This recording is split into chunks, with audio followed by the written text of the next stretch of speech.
श्री गणेशाय नमः। श्री परमात्मने नमः। पद्म पुराण षष्ठी खंड।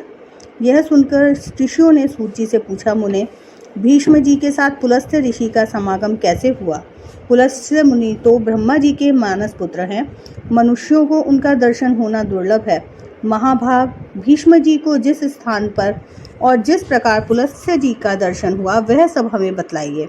सूत जी ने कहा, महात्माओं, साधुओं का हित करने वाले ही विश्व पावनी महाभागा गंगा जी जहाँ पर्वतमालाओं को भेद कर बड़े वेग से बाहर निकलती हैं, वह महान तीर्थ गंगा द्वार के नाम से विख्यात है। पितृभक्त भीष्म जी वहीं निवास करते हैं। वे ज्ञानोपदेश सुनने की इच्छा से बहुत दिनों से महापुरुषों के नियम का पालन करते थे। स्वाध्याय और तर्पण के द्वारा देवताओं और पितरों की तृप्ति तथा अपने शरीर का शोषण करते हुए भीष्म जी के ऊपर भगवान ब्रह्मा बहुत प्रसन्न हुए। वे अपने पुत्र मुनि श्रेष्ठ पुलस्त्य जी से इस प्रकार बोले, बेटा, तुम कुरु वंश का भार वहन करने वाले वीरवर देवव्रत के, जिन्हें भीष्म भी कहते हैं, समीप जाओ। उन्हें तपस्या से निवृत्त करो और इसका कारण भी बतलाओ। महाभाग, भीष्म अपनी पितृभक्ति के कारण भगवान का ध्यान करते हुए गंगा द्वार में निवास करते हैं। उनके मन में जो जो कामना हो उसे शीघ्र पूर्ण करो, विलंब नहीं होना चाहिए। पितामह का वचन सुनकर मुनिवर पुलस्त्य जी गंगा द्वार में आए और भीष्म जी से इस प्रकार बोले, वीर, तुम्हारा कल्याण हो। तुम्हारे मन में जो इच्छा हो उसके अनुसार कोई वर मांगो।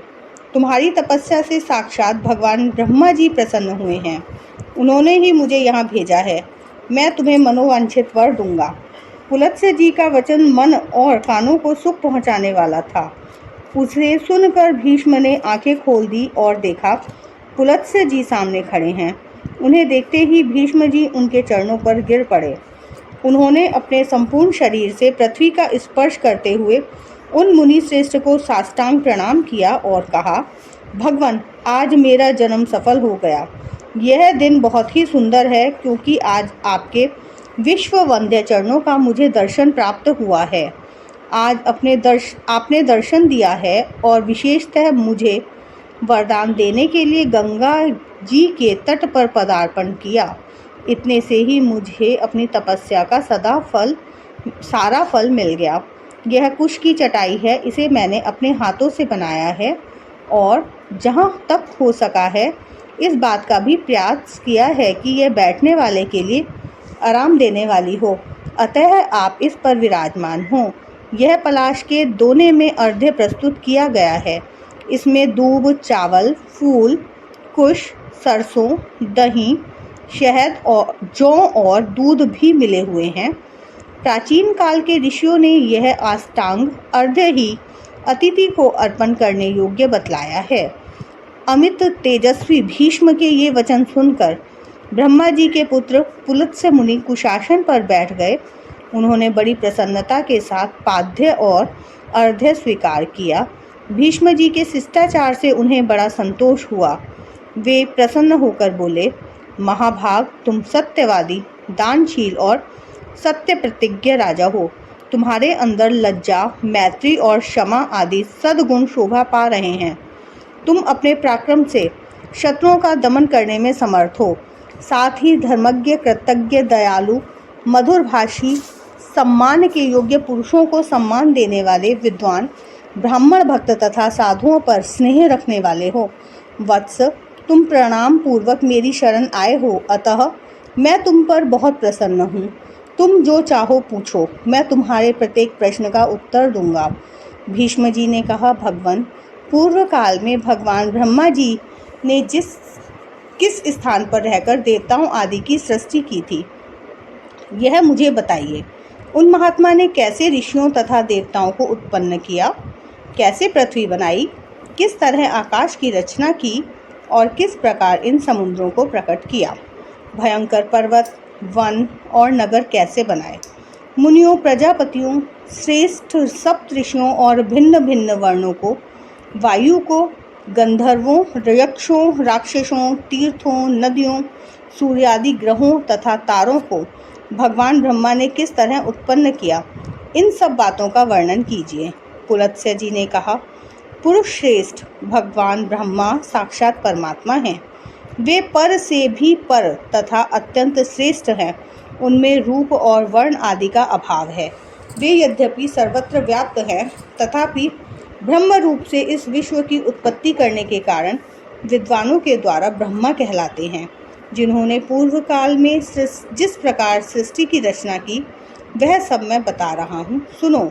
सृष्टि के प्रारंभ में जब जगत के स्वामी ब्रह्मा जी कमल के आसन से उठे, तब सबसे पहले उन्होंने मह तत्व को प्रकट किया। फिर मह तत्व से वैकारिक, सात्विक, तेजस, राजस तथा भूतादि रूप तामस, 3 प्रकार का अहंकार उत्पन्न हुआ, जो कर्मेंद्रियों सहित 5 ज्ञानेंद्रियों तथा पंचभूतों का कारण है। पृथ्वी, जल, तेज, वायु और आकाश, ये 5 भूत हैं। इनमें से एक एक के स्वरूप का कर्मशः वर्णन करता हूँ। भूतादि नामक तामस अहंकार से विकृत होकर शब्द तन्मात्रा को उत्पन्न किया। उससे शब्द गुण वाले आकाश का प्रादुर्भाव हुआ। भूतादि अर्थात तामस अहंकार ने शब्द तन्मात्रा रूप आकाश को सब ओर से आच्छादित किया। तब शब्द तन्मात्रा रूप आकाश ने विकृत होकर स्पर्श तन्मात्रा की रचना की। उससे अत्यंत बलवान वायु का प्राकट्य हुआ, जिसका गुण स्पर्श माना गया है। तदंतर आकाश से आच्छादित होने पर वायु तत्व में विकार आया और उसने रूप तन्मात्रा की सृष्टि की। वह वायु से अग्नि के रूप में प्रकट हुई। रूप उसका गुण कहलाता है। तत्पश्चात स्पर्श तन्मात्रा वाले वायु ने रूप तन्मात्रा वाले तेज को सब ओर से आवृत किया। इससे अग्नि तत्व ने विकार को प्राप्त होकर रस तन्मात्रा को उत्पन्न किया। उससे जल की उत्पत्ति हुई, जिसका गुण रस माना गया है। फिर रूप तन्मात्रा वाले तेज ने रस तन्मात्रा रूप जल तत्व को सब ओर से आच्छादित किया। इससे विकृत होकर जल तत्व ने गंध तन्मात्रा की सृष्टि की, जिससे यह पृथ्वी उत्पन्न हुई। पृथ्वी का गुण गंध माना गया है। इंद्रियां तेजस कहलाती हैं, क्योंकि वे राजस अहंकार से प्रकट हुई हैं। इंद्रियों के अधिष्ठाता 10 देवता वैकारिक कहे गए हैं, क्योंकि उनकी उत्पत्ति सात्विक अहंकार से हुई है। इस प्रकार इंद्रियों के अधिष्ठाता 10 देवता और 11वां मन, ये वैकारिक माने गए हैं। त्वचा, चक्षु, नासिका, जिह्वा और श्रोत्र, ये 5 इंद्रियां शब्दादि विषयों का अनुभव कराने के साधन हैं। अतः इन 5 बुद्धि युक्त अर्थात ज्ञानेंद्रिय कहते हैं। गुदा, उपस्थ, हाथ, पैर और वाक, ये क्रमशः मल त्याग, मैथुन जनित सुख, शिल्प निर्माण अर्थात हस्त कौशल, गमन और शब्दोच्चारण इन कर्मों में सहायक हैं। इसलिए इन्हें कर्मेंद्रियां माना गया है। वीर, आकाश, वायु, तेज, जल और पृथ्वी, ये क्रमशः शब्दादि उत्तरोत्तर गुण से युक्त हैं।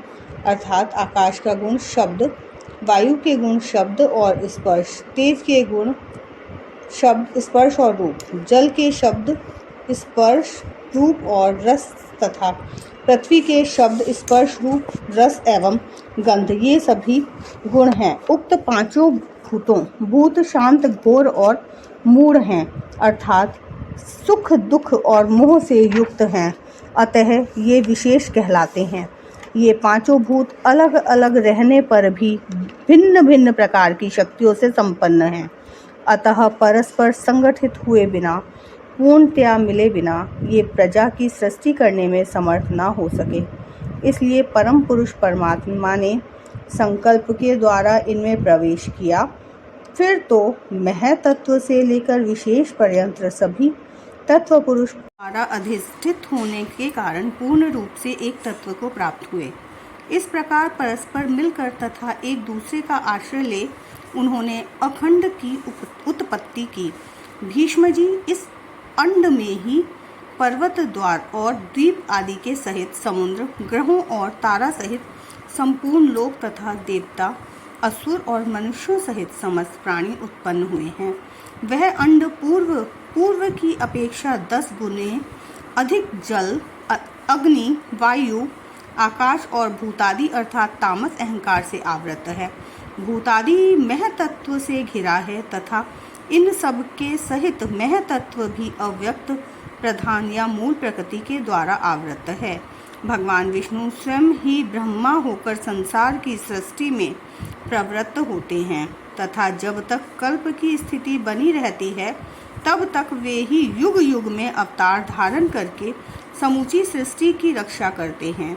वे विष्णु सत्वगुण धारण किए रहते हैं, उनके पराक्रम की कोई सीमा नहीं है। राजेंद्र, जब कल्प का अंत होता है तब वे ही अपना तम प्रधान रौद्र रूप प्रकट करते हैं और अत्यंत भयानक आकार धारण करके संपूर्ण प्राणियों का संहार करते हैं।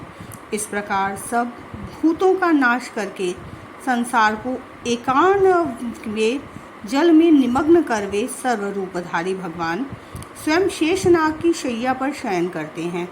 फिर जागने पर ब्रह्मा का रूप धारण करके वे नए सिरे से संसार की सृष्टि करने लगते हैं।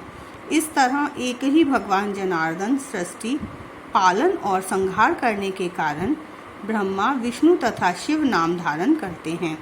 वे प्रभु सृष्टा होकर स्वयं अपनी ही सृष्टि करते हैं, पालक होकर पालनीय रूप से अपना ही पालन करते हैं और संहारकारी होकर स्वयं अपना ही संहार करते हैं। पृथ्वी, जल, तेज, वायु और आकाश सब वे ही हैं, क्योंकि अविनाशी विष्णु ही सब भूतों के ईश्वर और विश्व रूप हैं। इसलिए प्राणियों में स्थित सर्ग आदि भी उन्हीं के सहायक हैं। श्री परमात्मने नमः।